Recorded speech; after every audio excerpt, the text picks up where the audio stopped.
E aí, bora falar sobre um plano, um reset financeiro de 90 dias? A ideia aqui é construir uma base sólida para a vida financeira, sabe? Passo a passo, sem complicação. Vamos nessa? Sabe aquela sensação, por que é tão difícil lidar com dinheiro? Muita gente se pergunta isso. Parece que não importa o quanto entra, o final do mês é sempre um sufoco, né? Mas e se o problema real for algo muito mais simples de resolver? Pois é, o ponto central é exatamente este. O problema, na maioria das vezes, não é ser ruim de conta, não é falta de matemática, é falta de um plano. Simples assim. Ter um sistema, um caminho a seguir, isso é o que vira o jogo entre viver estressado com as contas e ter paz de espírito. Ok, então vão para a primeira fase. E aqui, o nome do jogo é clareza. Antes de sair mudando tudo, a gente precisa entender o que está acontecendo, né? Fazer um diagnóstico sincero. E essa sacada aqui é pensar nas finanças pessoais como se fosse uma empresa. Uma empresa que a gente quer que dê muito lucro. Pensa comigo, uma empresa de sucesso sabe na ponta do lápis cada centavo que entra, cada centavo que sai e, claro, o lucro no final. É ou não é?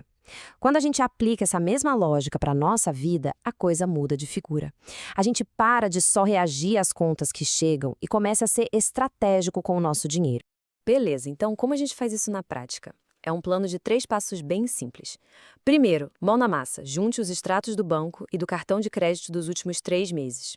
Segundo, e essa é a parte mais importante, categorize cada gasto. Aluguel, mercado, saidinhas, assinaturas, tudo. O objetivo final é ter um retrato fiel de para onde, em média, o dinheiro está indo todo mês. E olha só que legal, quando a gente coloca isso num gráfico, fica muito mais fácil de enxergar. As coisas que pareciam pequenas, tipo, sei lá, um Uber aqui, uma assinatura de streaming ali, de repente a gente vê que juntas elas formam uma fatia bem grande da pizza. É aqui que as oportunidades de economizar começam a aparecer. E esse é exatamente o foco da primeira fase. Não é sair cortando o cafezinho ou vivendo de luz, nada disso.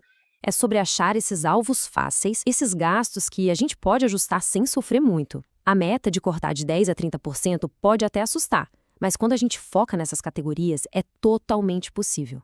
Certo. Agora que a gente já tem clareza, já sabe para onde o dinheiro vai, é hora de agir. Entramos na fase 2, que é sobre construir um sistema. Um sistema automatizado que trabalhe para a gente. Sabe, a ideia é fazer com que os bons hábitos financeiros aconteçam no piloto automático.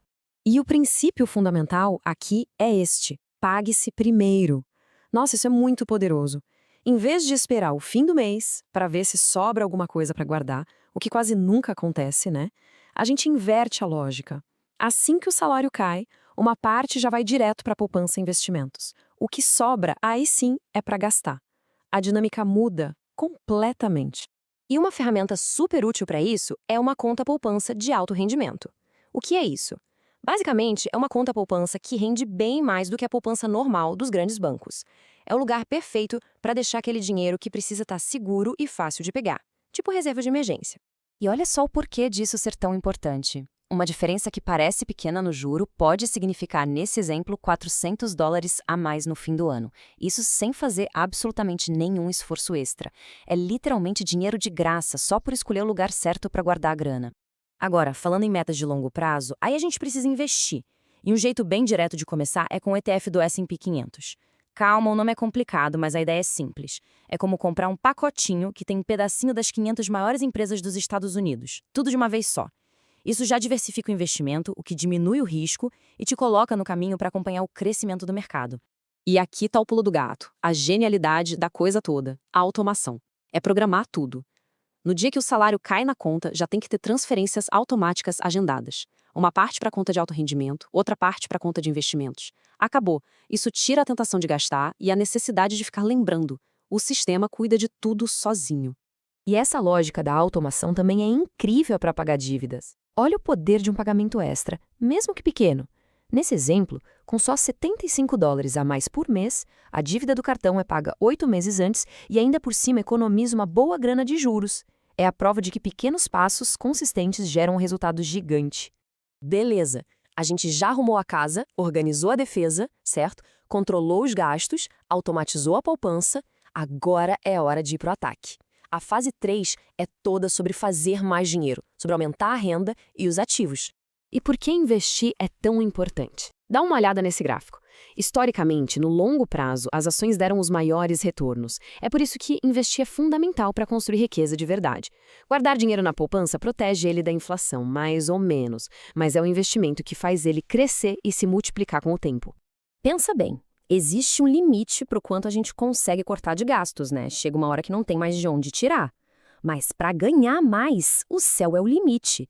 Então o foco aqui é esse. Seja pedindo um aumento, começando uma renda extra, um side hustle, ou aprendendo uma habilidade nova que pague bem. Gente, olha esse dado que impressionante. Só o fato de escrever uma meta, colocar no papel, aumenta em 42% a chance de alcançá-la. É muita coisa. Então, definir metas claras, tipo, quero ter X na minha reserva de emergência ou quero investir Y por mês e anotar isso torna tudo muito mais concreto. E uma das metas mais cruciais é a reserva de emergência. Isso é a sua paz de espírito em forma de dinheiro. É o que dá segurança para lidar com o perrengue sem ter que se endividar todo. Começar com uma meta pequena, tipo $1.000, já dá aquela sensação de vitória, sabe? E daí a gente parte para a meta maior, que é ter de 3 a 6 meses do custo de vida guardado. E aí, depois de passar por esses 90 dias, a gente chega ao final? Não, muito pelo contrário. A jornada está só começando. A ideia desse reset todo não é uma solução mágica e rápida. É construir um novo jeito de lidar com o dinheiro, um sistema operacional financeiro que vai durar para a vida toda. E essa é a grande verdade, né? Ninguém fica rico da noite para o dia. A riqueza é construída com consistência, com disciplina, com a soma de pequenos hábitos dia após dia. É tudo sobre ter um sistema que funciona e uma visão clara do futuro que se quer construir. Então, para fechar, fica a reflexão. O reset de 90 dias começa agora. Saber de tudo isso é ótimo, mas é a ação que realmente muda o jogo. Pensando em tudo que a gente conversou, qual vai ser o primeiro passo? Qual a primeira coisa a ser feita para começar essa transformação?